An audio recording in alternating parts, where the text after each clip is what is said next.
एखाद्याला चुकून वाटलं की आपली बायकोच आहे आणि मग चुकून त्याने तिचा किस घेतला आणि मग चुकून तिने त्याच्या मुस्कटीत मारली.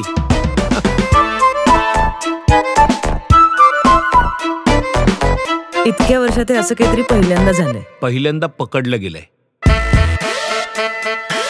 तू नाही ना खाल्लीस मुस्काडी? काय मग कशाला डोक्याला एवढा त्रास करून घेतोयस? किस एखाद्या बाईने केला असेल आणि मुस्काडीत पुरुषांनी मारली असेल. जेव्हापासून नवऱ्याचे मित्र त्याच्या बायकोला वहिनी म्हणायचं सोडून नावाने हाक मारायला लागले ना, तेव्हाच तिसऱ्या महायुद्धाची बीजं रोवली गेली.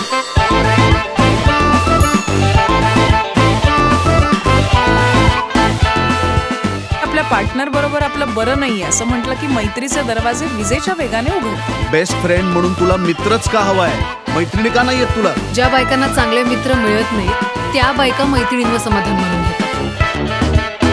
दोघांच्या संमतीने घेतले गेलेलं चुंबन असताना तेव्हा ओठांवर साधारणतः 20 पाऊंड प्रति चौरस इंच एवढा दाब तयार होतो. पण हेच चुंबन जेव्हा बळजबरीने घेतलं जातं, कोणाचं तरी बळजबरीनं किस घ्यावा एवढं धाडस असलेला पुरुष तुमच्यात कोणीच नाही.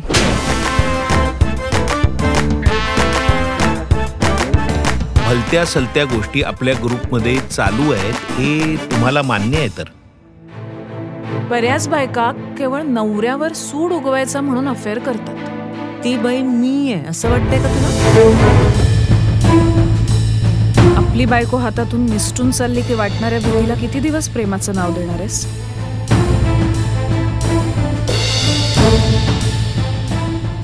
या एक्साइटमेंटच्या मागे धावता धावताना नवरा बायकोच्या नात्यातलं ग्लॅमर कमी झालंय. 15-20 वर्षात आपण मरणार हे माहिती असून सुद्धा किती कॉम्प्लिकेट करून टाकतो ना सगळं आपण.